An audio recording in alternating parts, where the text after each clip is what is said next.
Hello, hello. Hi, hi, hi. Amanda, just first of all, before we start talking about fighting, how painful was it that you weren't able to celebrate Christmas and New Year's like the rest of us? Do you know what? For me, it was a normal day. We treat it as a normal day because my friends at my team, we all have fights. So for us, it was normal day, and we are scheduling to do some dinner when I come there, and we will eat a lot. Is it almost good to be able to start off the year with a fight because it sets the tone for the rest of the year and you can maybe get 2-3 more fights in the rest of this year? Yes, that's true. And when UFC said to me that they rescheduled the fight for the beginning to be the first event of the year and to be a main event, I was like, yes, was awesome. You've been away from fighting for a little bit longer than we're used to. How important for you was that break? And because you've had that break, how excited are you to compete again in a couple of days? Yeah, that was a strategy of my team because I was getting a lot of fights, and this was good for me to recover my body and for recover that feeling. You know, I missed to fight. I love fights. So when my last fight was in March, so I think 10 months without fight, and I was like, oh my goodness, I need to fight. So I think this point got me more dangerous. Do you feel the difference in having not fought for a while? Do you feel more energetic and more excited? Yes, for sure. I'm not just hungry outside the cage as now, but I'm hungry. I will be hungry inside the cage too. Obviously, you and Mackenzie have fought before. Do you remember that first fight well? What was the thing that you took from that first fight the most? And what are you expecting for her to change on Saturday? That fight was my second fight on the UFC, and I know now I am more experienced of as athlete, as a person too, and I know she is more experienced too. I know she's training more boxing, and that will be awesome, not just for us, because I know this fight is really important, because we both won against Verna, and she's number 3. So this fight, how huge is important this fight, because I think if I win, if God bless me with the win, I can go to the top. Do you think because you and Mackenzie are two of the more popular people in this division that the rankings don't really matter? You know, if you win over each other, you could go right to the top and maybe even get a title shot right away if you win. Yeah, I believe on that because I'm coming from 2 wins in Strawweight division, and as I said, we both fight against Verna, and she is number 3.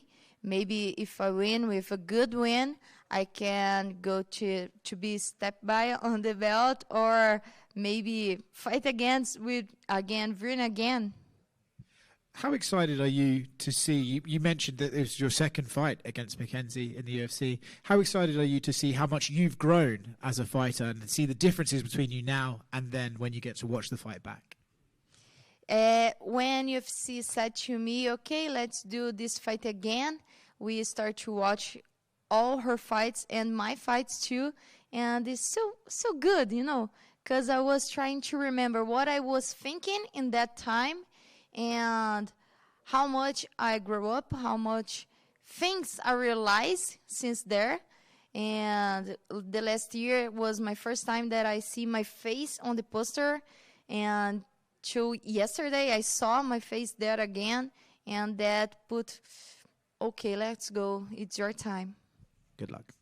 Thank you, appreciate it. It's your second straight main event. How excited are you? You know, are you kind of expecting main events going forward, or is it just kind of whatever comes your way? I'm really excited, not really, because it's dreams come true. I think all fighters want to see your face there. And I saw last year, this year, I will start the year seeing this. So I'm really excited. What were the lessons that you took away from your last fight against Rose? I took a lot of lessons.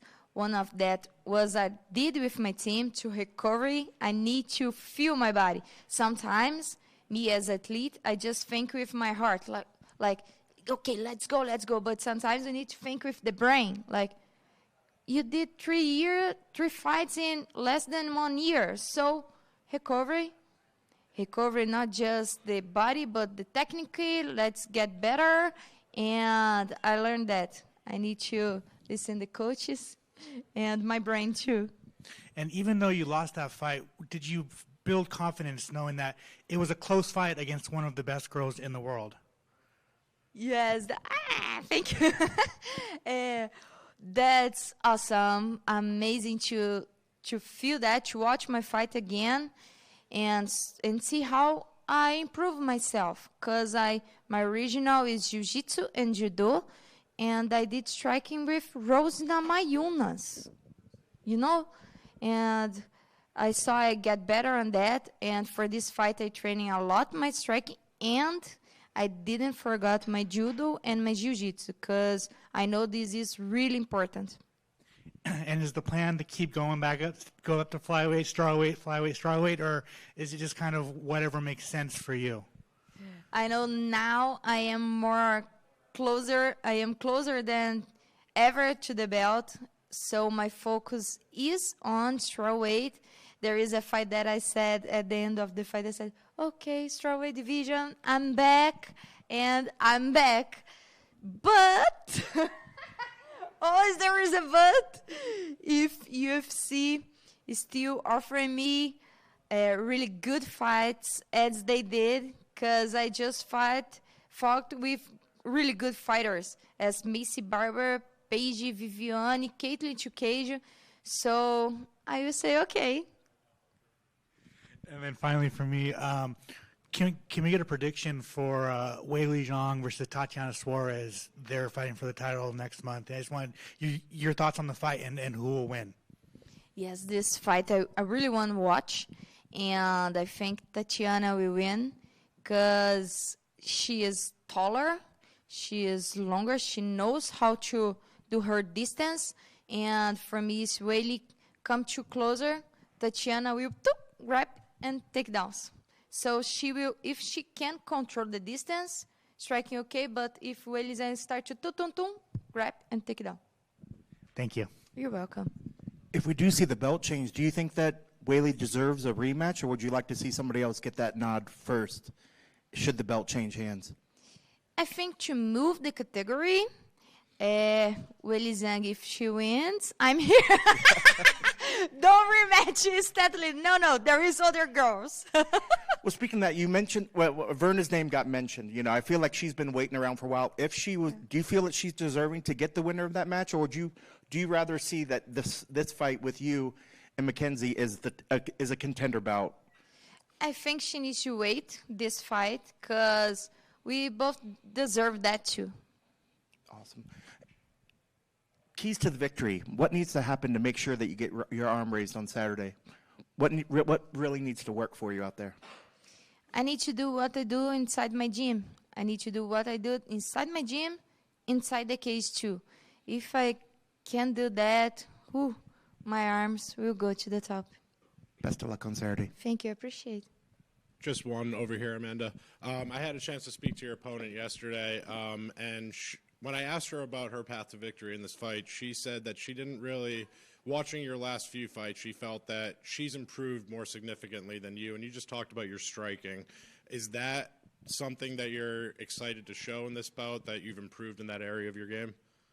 You know, I am MMA fighter, so I trained a lot Muay Thai, a lot Jiu-Jitsu, a lot Judo, and a lot techniques of Vale Tudo too, because my coach, my dad, was a Vale Tudo fighter. So I'm prepared to do a MMA fight. If I will do more striking, okay, I'm prepared. If I do more judo takedowns, I'm prepared. I'm prepared to do MMA. How do you think she's improved since, what area of her fighting game has improved since the last time you two met, do you think? I was watching her fights, and I know she's better in boxing. I know she's training a lot that distance and everything.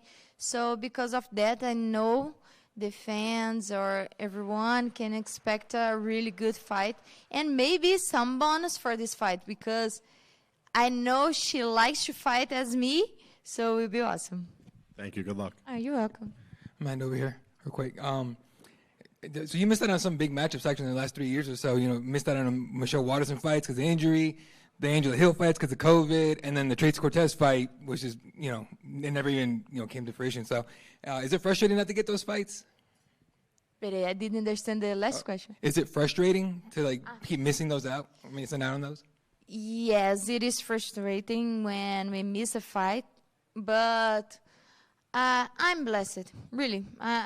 There is some things that happen in my life that is just from him, and I know he has a plan for my life. If the fight didn't happen, it's because there is a plan. So at the beginning, I didn't understand too much, but I trust. And you were just talking about, you know, using your head more than your, you know, than your feeling when you're in there. Is there any part of you that maybe wants to get in there and be like, hey, see him right here and let's throw?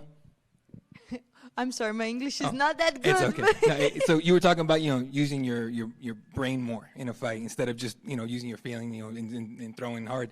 But is there any part of you that maybe thinks, okay, maybe if it gets to a point during the fight, I'm just going to point down and see if she stands in front of me, kind of like Max Holloway and all that? This part is really hard for me when I just think with the brain, the heart. But I was training that with my dad to listen him, to listen the coaches, because sometimes I'm too emotional, as I said, and this is not too good. Sometimes it's good because when you're tired, okay, let's go.